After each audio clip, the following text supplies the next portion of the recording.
ជំរាបសួរដល់អតិថិជនរបស់ Palm Electric Solution ទាំងអស់គ្នាថ្ងៃនេះដែរយើងមានឧបករណ៍ទប់លំនឹងវល់មួយប្រភេទសម្រាប់យកមកបង្ហាញជូនពុកម៉ែបងប្អូនដែលរស់នៅឬក៏ប្រកបមុខរបរនៅតាមតំបន់ដាច់ស្រយាលដែលមានភ្លើងខ្សោយឬក៏ឧស្សាហ៍ដាច់ញឹកញាប់ជាដើមសម្រាប់ឧបករណ៍នេះដែរវាមានឈ្មោះថា AC Automatic Voltage Regulator ដែលគេនិយមហៅថា AutoVol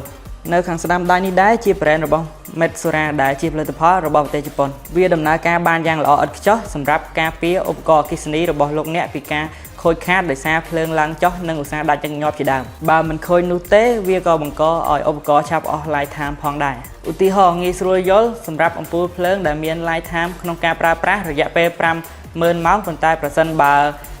ភ្លើងឡើងចុះឬក៏ដាច់ជាញឹកញាប់នោះនឹងធ្វើឲ្យអំពូលឆាប់ខូចឬប្រសិទ្ធភាពប្រើប្រាស់បានរយៈពេលខ្លីចុះប្រសិនបើឧបករណ៍ដែលមានតម្លៃថ្លៃដូចជាទូទឹកកកទូរទស្សន៍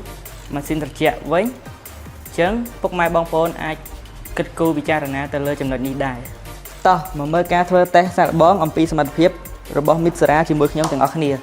ឡូវនេះខ្ញុំនឹងធ្វើការតេស្តជាមួយភ្លើងសម្រាប់យកមកប្រើប្រាស់នៅតាមផ្ទះដែលចេញមកពីបង្គោលជាក់ស្ដែងដោយដែលយើងបានដឹងហើយថាភ្លើងដែលចេញមកពីបង្គោលវាមិនអាចថេរនោះទេវាអាចឡើងចុះចន្លោះពី220ទៅដល់230ឬក៏លើសនឹង